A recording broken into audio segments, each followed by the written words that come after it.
just back from a day of traveling for work. It's a weekend, and I'm going to be traveling all next week. I'll be out of state for work. And I've mentioned in a previous video that I've been trying to scramble and get my hoop house all set up so that I could get a couple loads of manure and have that heating up while I'm away, so that when I get back I can just plant my onions and put them right out, and the manure will all be hot and things will start going to town for this year's growing season. So anyway, I'm just back, and I stopped here at the farm to grab the truck. I'm still dressed for work here. I'm gonna grab the truck and get a few bales of hay to get that hotbed started, bring the hay over, unload it in the hoop house, get changed, and then head over to the stables to get the manure.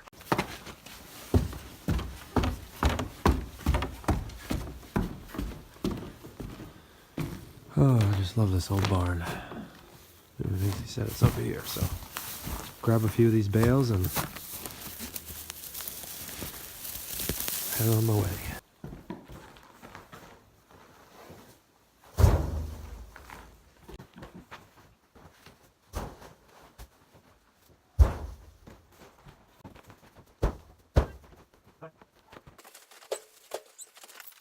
I'm not out of the woods yet in terms of this sickness. You might be able to hear it in my voice. I don't know if the video's catching that, but I'm getting better, which is good. Even though I've got this weird headache that won't quit, and my voice just seems to be keeps coming in and out. Yesterday it was better than this, and like I said, I was working this morning and I had to give a presentation, so I probably strained it a little bit, but at any rate, it's still better than it's been for the last week and a half.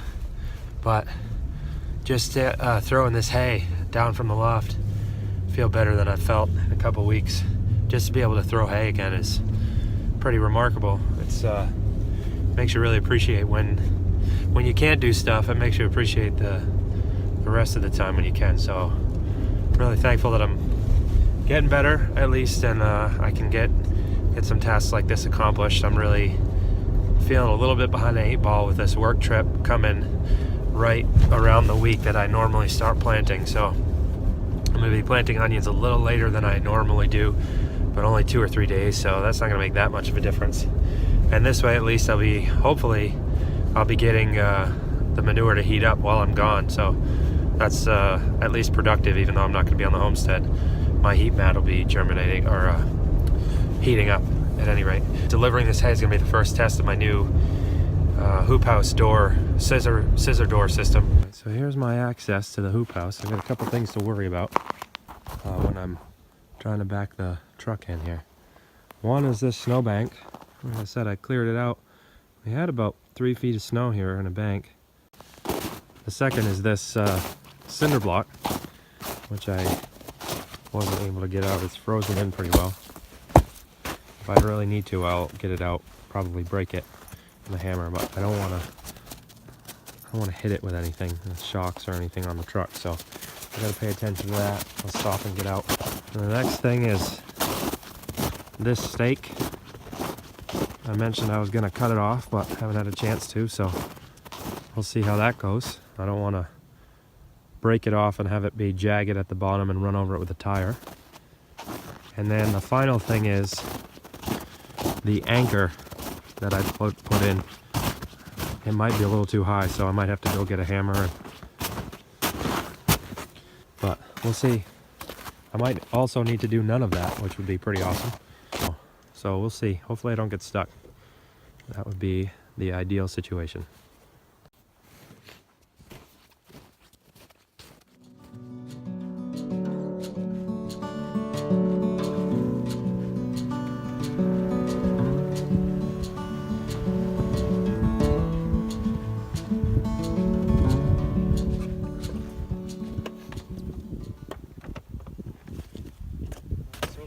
Good.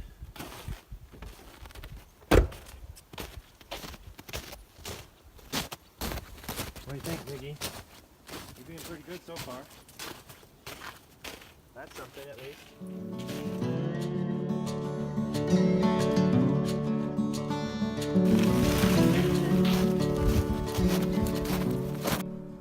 Now it's time to figure out how to keep the doors open.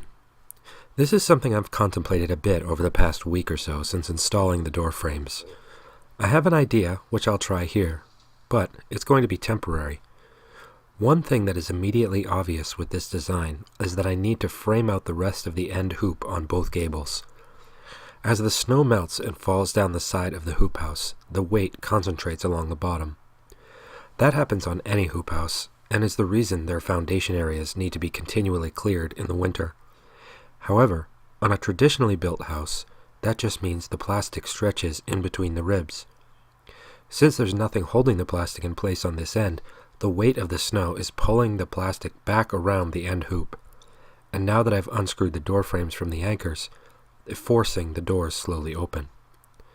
I think this is a problem I need to address right away. We're supposed to have a very warm week coming up, so I'm hoping to get out here and shovel the snow to the point where it will melt the rest of the way, releasing the tension on the plastic and allowing me to attach the plastic to new framing all along the length of each end hoop. For my purposes here, however, I'm just going to tie a nylon rope around the hoop, put a screw into the outside of the door frame, open it, bunch up the plastic, and tie the rope around the screw. I don't know if it'll work, but I can't find a good reason why it shouldn't.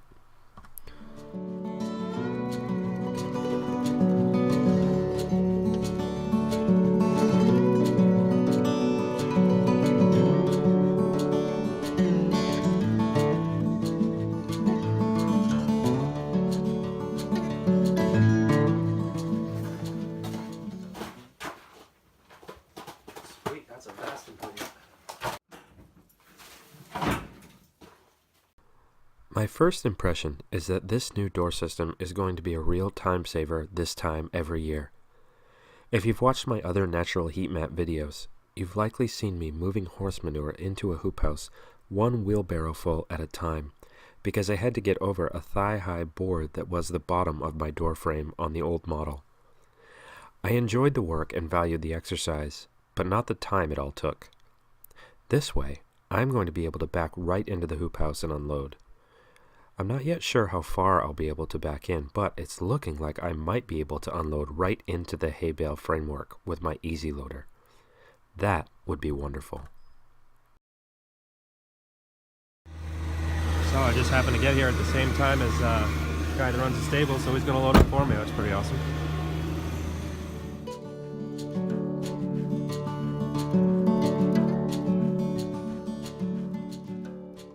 Headed back to the house now, and I'm still not out of the woods because this is going to be a lot heavier than those bales of hay I just unloaded. So I still have to be quite careful in terms of backing into the hoop house and hopefully not getting stuck either on the way in or the way out. And I got to, get shovels and brooms and clean the truck out because I want to make sure it goes back in better shape than I borrowed it. So at any rate, that's what I'm headed back to do now.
If you end up creating a natural heat mat, which you should, some people call them hotbeds, I recommend you don't forget to take this opportunity to compost all the food waste you've been saving all winter.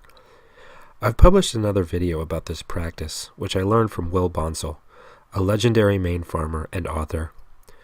Over the course of the last several months, when the compost pile has been too cold to take on any additional organic matter, our family has accumulated 5 buckets of food waste, mixed in with sawdust, to avoid smells. I'll bury it in this horse manure, and it will be completely gone by the time I turn this to get the heat to regenerate in just a few weeks.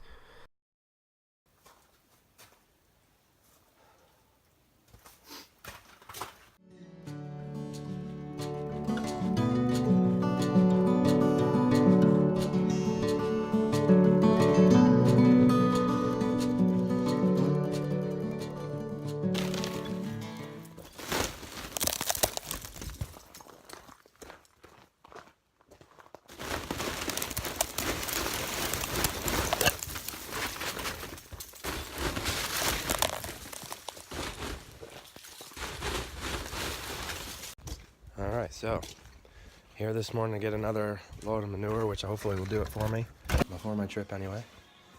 And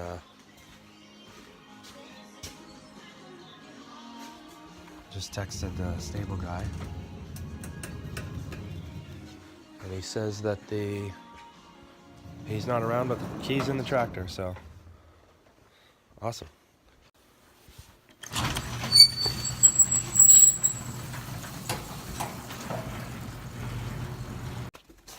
All right, well, I got 2 loads of manure between yesterday afternoon and I went again this morning. So I think it's already starting to heat up. I put the compost thermometer in this morning as I was unloading the second load. And last time I checked, before I went to, I just got back with Marty from basketball practice, soccer practice, and I'm gonna close it up because we're supposed to get a nor'easter tonight and into tomorrow. So I haven't looked at it in a couple hours, but it was already up to 80 degrees this morning. So it's definitely percolating, generating some heat, and that's good. I'm hoping it continues that while I'm away for work, and it'll be ready to go for the onions.